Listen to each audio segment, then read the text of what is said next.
మిత్రులు కాంచనపల్లి గోవర్ధన్ రాజు గారు, డాక్టర్ కాంచనపల్లి గోవర్ధన్ రాజు గారు రామరాజు గారి యక్షగాన పరిశోధన మీద వారు ప్రసంగిస్తారు. మనం అనుకున్నాం వారు జానపద అంశం తీసుకోక పూర్వం యక్షగానాల మీద చెయ్యాలి అనుకున్నారు. మనందరికీ తెలుసు ఎస్వి జోగారావు గారు యక్షగానాల మీద చేసేశారు. అది ఇప్పుడు వారు ప్రసంగిస్తారు. సభకు నమస్కారం. సభాధ్యక్షులు, సీనియర్ సాహితీవేత్త గౌరీశంకర్ గారు,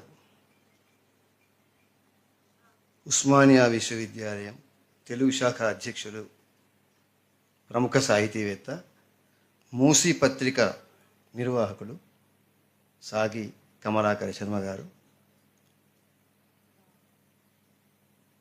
పరిశోధకులు, ఒక రకంగా చెప్పాలంటే ఆధునిక తెలుగు సాహిత్య చరిత్రకు మార్గదర్శకులు సంగిశెట్టి శ్రీనివాస్ గారు,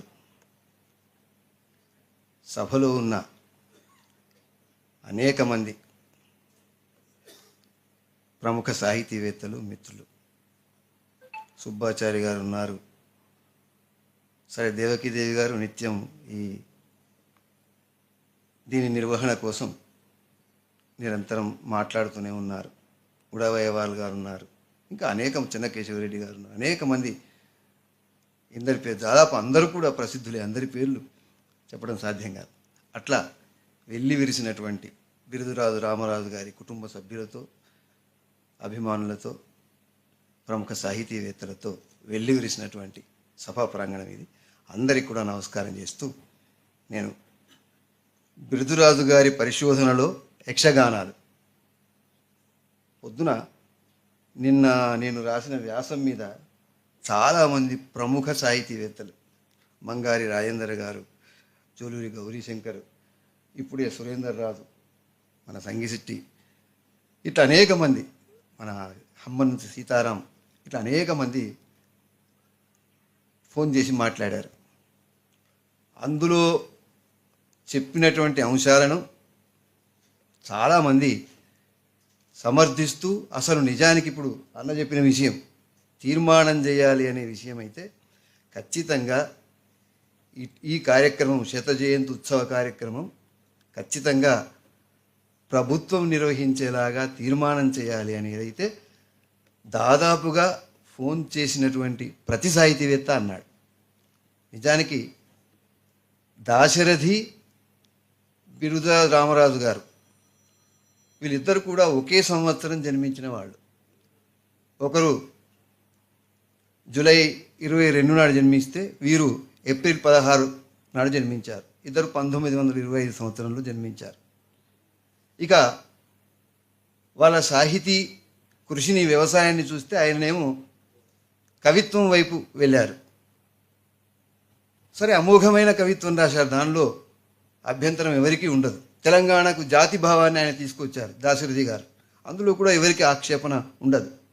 అదే సమయంలో ఇంతకుముందు మిత్రులందరూ కూడా బిరుదురాజు రామరాజు గారి బహుముఖీనమైన సాహితీ వ్యవసాయాన్ని గురించి ప్రస్తావించారు. ఈయన కూడా ఇంత పాండిత్యం కలిగి సంస్కృత, ఆంగ్లాలలో కూడా గొప్ప నిష్ణాతులై ఉండి కూడా విశ్వవిద్యాలయ స్థాయిలో పనిచేస్తూ జానపద సాహిత్యం వైపు ఆయన వచ్చారు. పొద్దున నాలేశ్వర శంకర్ గారు నేను మాట్లాడుకున్నాం. ఆయన ఉన్నారో లేదో సభలో. కొంచెం నీ మాటలు కాపీ కొడుతున్నాను, ఏమనుకోవద్దు. కొద్దిగా కాపీ కొట్టడం అలవాటు. యూనివర్సిటీలో ఉన్న వాళ్ళందరికీ ఎత్తిపోతల పథకాల మీద బాగా అవగాహన ఉంటుంది కాబట్టి కొంచెం అప్పుడప్పుడు ఆయన అన్నారు, ఈరోజు వాగ్గేయకారులందరూ కూడా ఇంత మంచి పాటలు పాడడానికి, ఈ బాణీలు రావడానికి గద్దారు, గోరేటితో సహా ఆనాడు ఈయన చేసినటువంటి పరిశోధనే మార్గదర్శకమైంది. అవి ఎక్కడో ప్రజల్లో ఉన్నాయి. ప్రజల్లో ఉన్నటువంటి అంశాలను ఈ గ్రంథస్థం పరిశోధన చేసి గ్రంథస్థం చేయడం వల్ల విద్యావంతుల లోపలికి అవి వచ్చాయి. తర్వాత విద్యావంతుల నుంచి మళ్ళా గేయాల రూపంలో సిరిమల్లె చెట్టు కింద రాములమ్మ అని జానపద దగ్గర ఆల్రెడీ ఒక పాఠం ఉంది.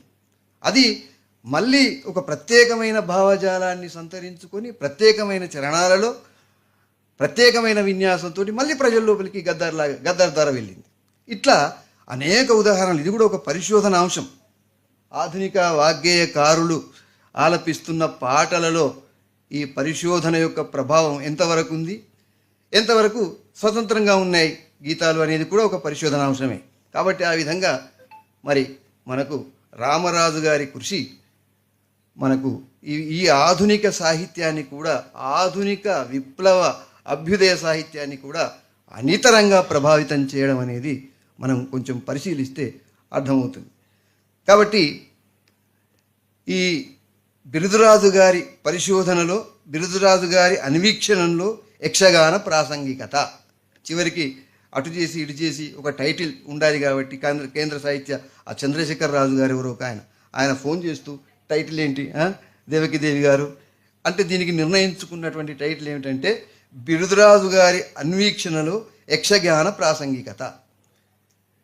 ఈయన 1970 ప్రాంతంలో ఈ యక్షగాన పరిశోధన అనే అంశాన్ని వెలువరించారు. అప్పటికి వ్యవహారిక భాషా సిద్ధాంతం సాహిత్యంలో బాగా పాతుకుపోయింది. సరే, దాని గురించి ప్రత్యేక చర్చ అవసరం లేదు. గిడుగు రామమూర్తి పంతులు అదంతా మనకు తెలిసిందే, యూనివర్సిటీ స్థాయిలో చదువుకున్న వాళ్ళందరికీ. అది బాగా పాతుకుపోయింది. అయినా కొందరు సాంప్రదాయ పండితులు భాషను తన అభిరుచి మేరకు వ్యవహారికంగా రాస్తూనే కొంత గ్రాంధిక వాసనలు కలిగి ఎక్కడ కూడా పాండిత్యము కూడా అక్కడక్కడ ప్రదర్శిస్తూ అక్కడక్కడ కొన్ని పదాలలో వ్యవహారికంలో ఆ భాషను మేళవిస్తూ గమ్మత్తుగా రాసిన వాళ్ళు ఉన్నారు. వ్యవహారిక భాషకు అతీతమైనటువంటి సరళ గ్రాంధికాన్ని ప్రయోగించి పఠితను తనతోటి తీసుకుపోవడం బిరుదురాజు గారి ప్రత్యేకత. ఆయన ఉస్మానియాలో ఆచార్యులు, పరిశోధకులు, ఇంతకుముందు అనుకున్నట్టుగా మహోపాధ్యాయులు, పండిత యశస్సులు, కవులు ఇవన్నీ ఉన్నా కూడా విషయ వివేచన ఇవన్నీ ఉండడం వల్ల, వీటన్నిటి నేపథ్యం వల్ల ఆయన విషయ వివేచనతో పాటు భాషా మాధుర్యం కూడా కరతలామలకంగా ఆయనకు కనబడుతుంది. సాధారణంగా పరిశోధన చేసేటువంటి పుస్తకాలలో భాషా మాధుర్యం అంతగా ఉండదు. సాధారణంగా ఏం చేస్తారంటే వస్తువు మీదనే కేంద్రీకృతం అవుతారు. ఉపన్యాసాలలో కూడా చాలా సీరియస్ అంశాలు మాట్లాడే వాళ్ళు ఆ వస్తువు మీద వాళ్ళు కేంద్రీకృతం అవుతారు, వస్తువును వెలిపిస్తారు. కానీ ఈ భాషను గురించినటువంటి అంత పట్టింపు సాధారణంగా ఉండదు. కానీ వీరు భాష విషయంగా కూడా పఠితను తనతోటి తీసుకువెళ్ళే విధంగా ఆయన మరి ఈ భాషా నిర్మాణం చేయడం మనం చూస్తాం. తర్వాత నాటి కళాస్రవంతి అనేటువంటి సాహిత్య సంస్థ ద్వారా ఈ చిరుపొత్తాన్ని హస్త నైపుణ్యంతో ఈయన ఈ చిరుపొత్తాన్ని ఇది పఠనదత్తంగా పాఠకులకు అందుబాటులో ఉండేటట్టుగా ఈయన రాశారు. యక్షగానం అనేటువంటి పదం యొక్క ఉత్పత్తిని ఈయన తన శైలిలో రామరాజు గారు వివరించారు. కిన్నెర, నాగ, గంధర్వులు, యక్షులు వాళ్ళు కూడా సంగీత ప్రియులు. మార్గ సంగీతంలో యక్షప్రియ అనేటువంటి ఒక రాగం ఉన్నది. వాత్సాయనుడు కూడా కామసూత్రంలో యక్షరాత్రి అనేటువంటి క్రీడను పేర్కొన్నాడు అని చెప్తూ జక్కరతి అనే యక్షరాత్రి యొక్క ప్రాకృత రూపాన్ని గ్రహించి దీపావళి అనే అర్థంలో హేమచంద్రుడు చెప్పాడని చెప్పారు. తర్వాత యక్షులు ఆనాటి రాత్రి ఆటపాటలతో ఉల్లాసంగా గడిపేవారు అని ఆయన అన్నారు. సరే, జక్కులు అనేది ఒక జాతి ఉన్నది, జక్కుల నుంచి అది వచ్చింది. యక్షులకు జక్కులు తద్భవం అనేటువంటి మన తర్వాత వచ్చిన పరిశోధనలో చెప్పిన విషయం ఉన్నది. తర్వాత ఇది తర్వాత అనేక పరిశోధనలు వచ్చినాయి కాబట్టి కొందరికి ఇది అంత పెద్ద కొత్త అంశం అనిపించకపోవచ్చు. కానీ అప్పటికి అంత సాంప్రదాయ పాండిత్యం స్వైర విహారం చేస్తున్న కాలంలో, సాంప్రదాయ సాహిత్యం స్వైర విహారం చేస్తున్న కాలంలో, అదే సమయంలో ఈ అభ్యుదయవాదము, తర్వాత ఒక రకంగా విప్లవవాదం 19 వచ్చింది. విప్లవవాదము ఇవన్నీ కూడా దిగంబర కవిత్వము తెలుగు సాహిత్యాన్ని ఇంత శాసిస్తున్న కాలంలో తన మార్గంలో తాను ఏమాత్రం చలించకుండా చాలా నిశ్చలంగా తాను కొనసాగడం అనేదే ఒక అపూర్వమైనటువంటి విషయం. కాబట్టి ఈ జానపదంలో ఈయన తెలుగుదేశంలోనే ఈయన ఏమన్నాడంటే ఇది చాలా చాలా కళల సమాహారంగా యక్షగానం వెలువడింది, ఇది తెలుగుదేశంలోనే పుట్టింది అని కర్ణాటక తమిళనాడులకు తర్వాత వ్యాప్తి పొందింది అని ఇది అందరికీ తెలిసిన విషయమే. తర్వాత మన శ్రీనాథుడు అనడం, తర్వాత మరి పాల్కురికి సోమనాథ్ దీన్ని పేర్కోవడం ఇదంతా ఉన్న విషయమే. యక్షుల గురించి ఈయన ఏం చెప్పారంటే యక్షులు దేవయోనులు అని పౌరాణికులు చెప్తారు అన్నాడు. ఆయన చెప్పలేదు. దివాకర్ల వెంకటావధాని గారు మాట్లాడుతూ ఆయన ఇటువంటి వారని నేను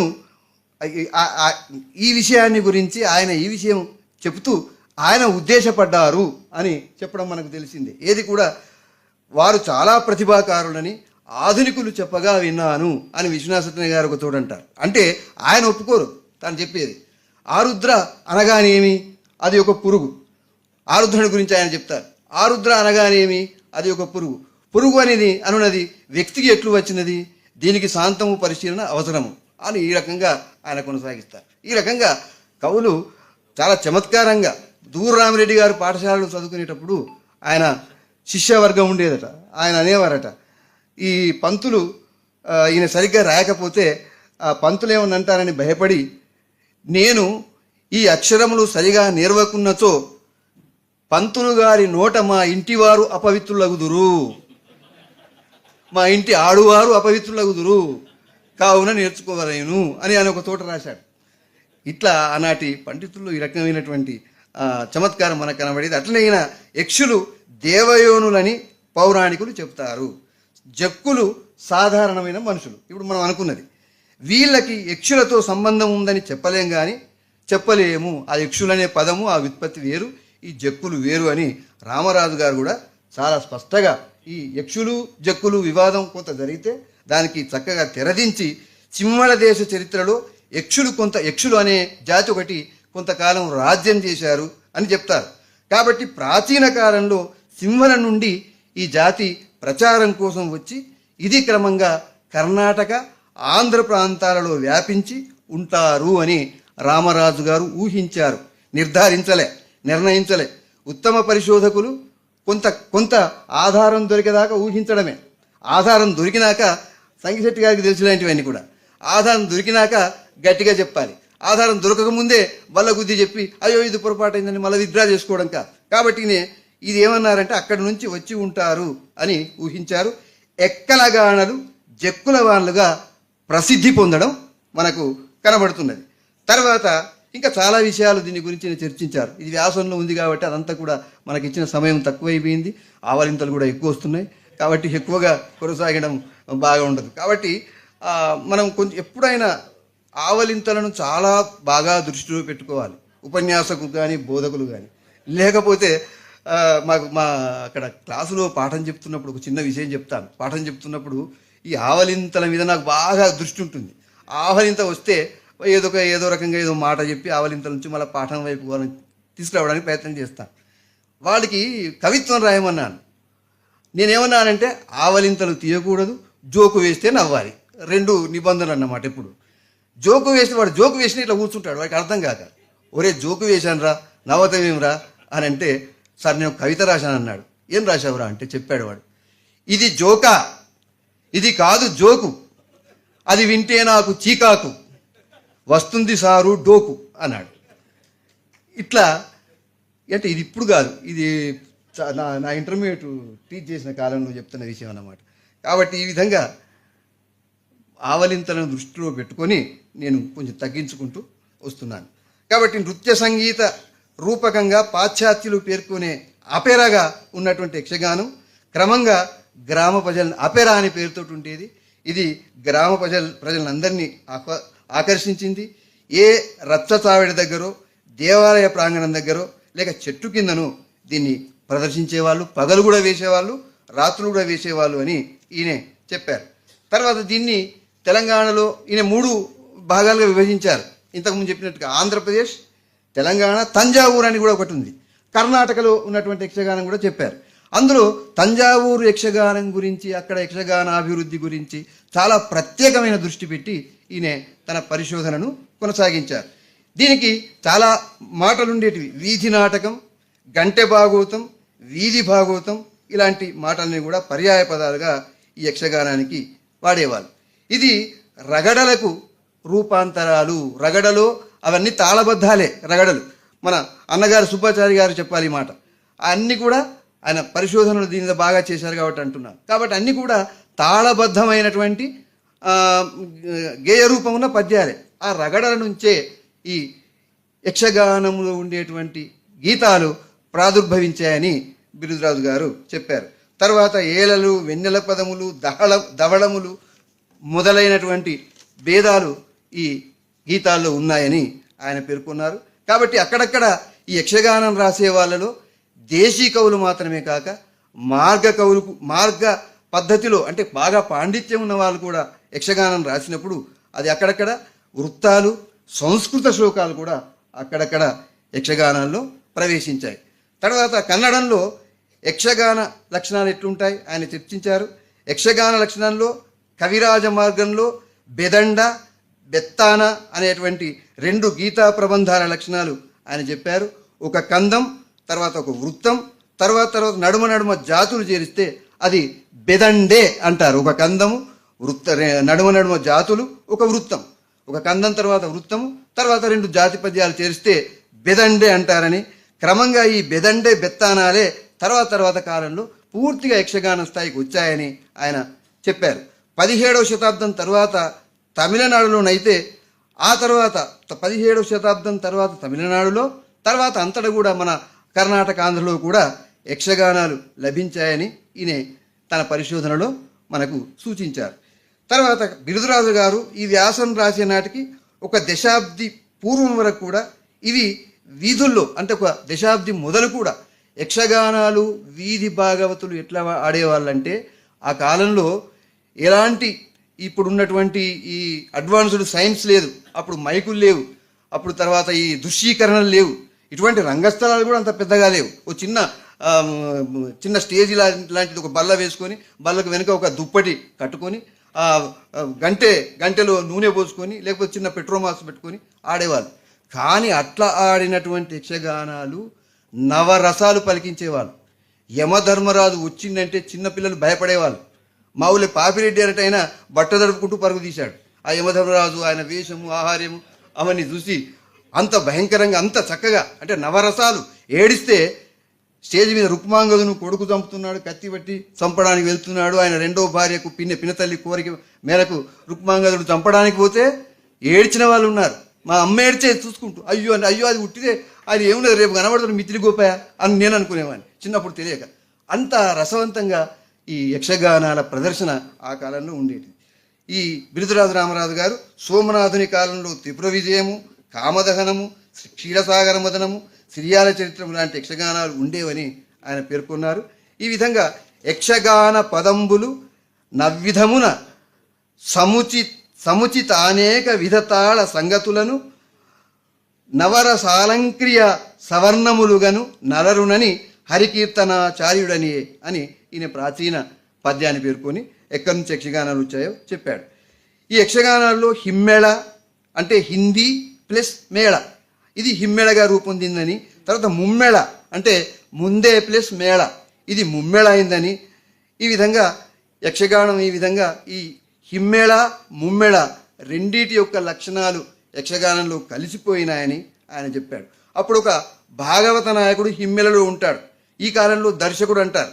అప్పుడు అంటే మొదటి వేషగాడు అని కూడా మన వాళ్ళు అంటారు. మన తెలంగాణలోనైతే బుడ్రఖాన్ పాత్ర ఉండేది, లేకపోతే మంత్రి అని ఒక పాత్ర ఉండేది కొన్ని నాటకాల్లో.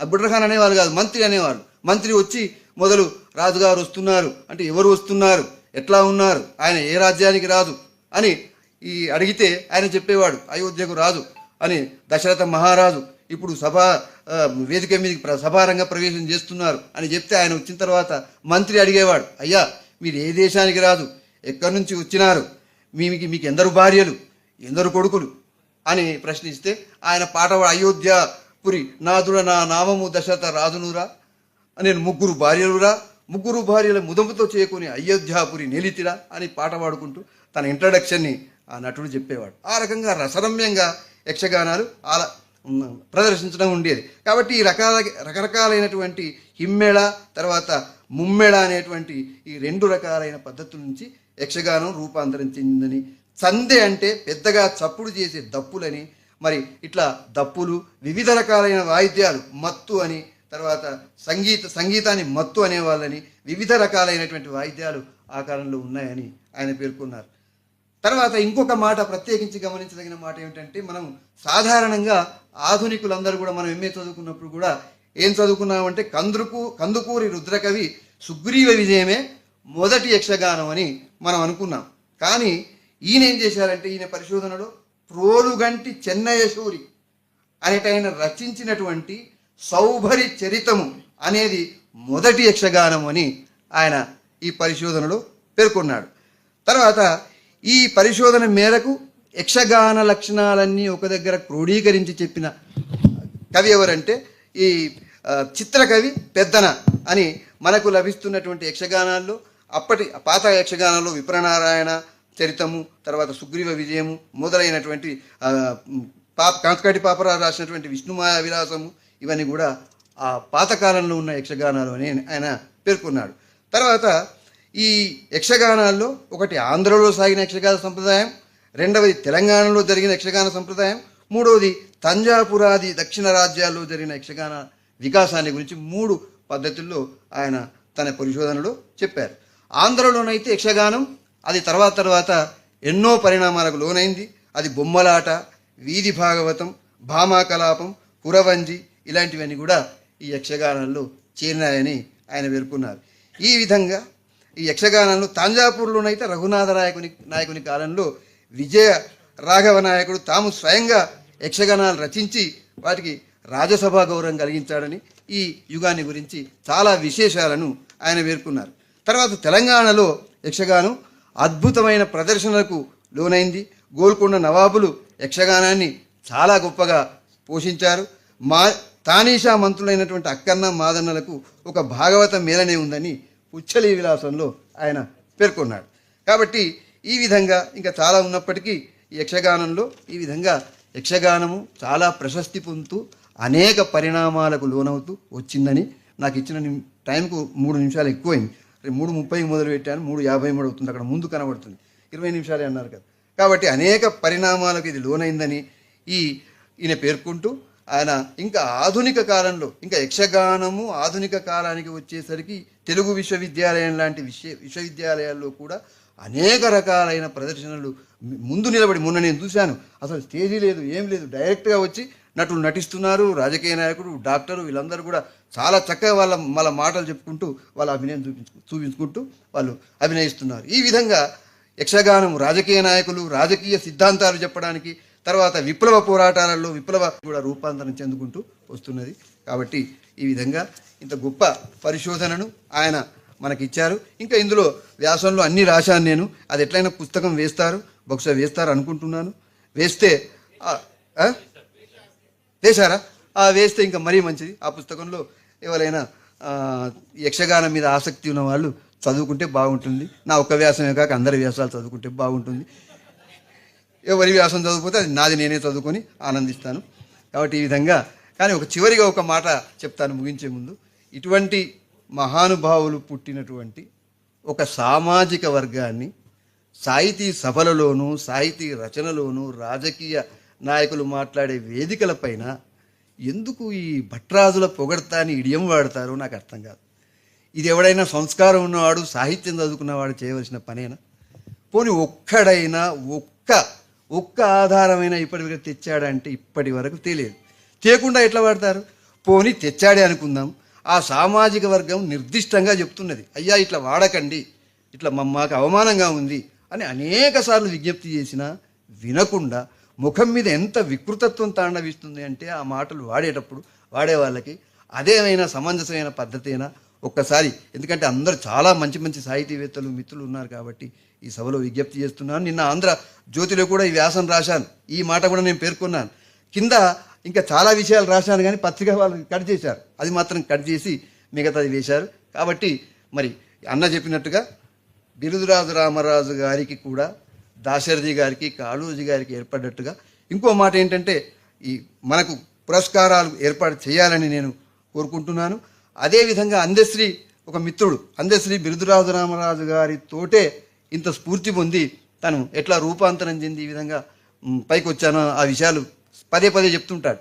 ఆ అందశ్రీ జానపద అకాడమీ అనేటువంటి ఒక సంస్థ రాబోతుంది, తనకు తానే చైర్మన్ అని నాకు చాలాసార్లు చెప్పాడు తెలంగాణ గవర్నమెంట్ వచ్చిన కొత్తలో. చెబితే నేను మొదటి ప్రతిపాదన చెప్పాను, రామరాజు గారి పేర తప్పకుండా ఒక కాళోజీ దాశరథి వాళ్ళ స్థాయిని మించిన అవార్డును నువ్వు ఏర్పాటు చేయించాలి అంటే నేను ఖచ్చితంగా ఏర్పాటు చేస్తాను సార్ అన్నాడు. కానీ దురదృష్టవశాత్తు ఆ అకాడమీ రాలేదు. ఉన్న సాహిత్య అకాడమీలకు ఉన్న అకాడమీలకే మనకు చైర్మన్ రానప్పుడు ఇంకా కొత్త అకాడమీలను ఆశించడం బహుశా దురాశే కావచ్చు. అయినప్పటికీ మన బాధ్యత కాబట్టి బిరుదురాజు రామరాజు గారి జయంతి వర్ధంతులు ఖచ్చితంగా ప్రభుత్వమే జరిపించాలని, ఆయన పేరు మీద ఒక మంచి అవార్డుని జానపద సాహిత్యానికి కానీ లౌకిక సాహిత్యానికి కానీ ఏర్పాటు చేయాలని నేను ఈ వేదిక ద్వారా విజ్ఞప్తి చేస్తూ నాకు ఈ అవకాశం ఇచ్చినటువంటి పెద్దలకు మిత్రులకు నా ధన్యవాదాలు చెప్పుకుంటూ ముగిస్తున్నాను. Thank you. ఇంకా మాకు ఇచ్చిన టైం 3 నిమిషాలు ఉందండి, 3 నిమిషాల్లో ముగిస్తాము. కాంచనపల్లి వారు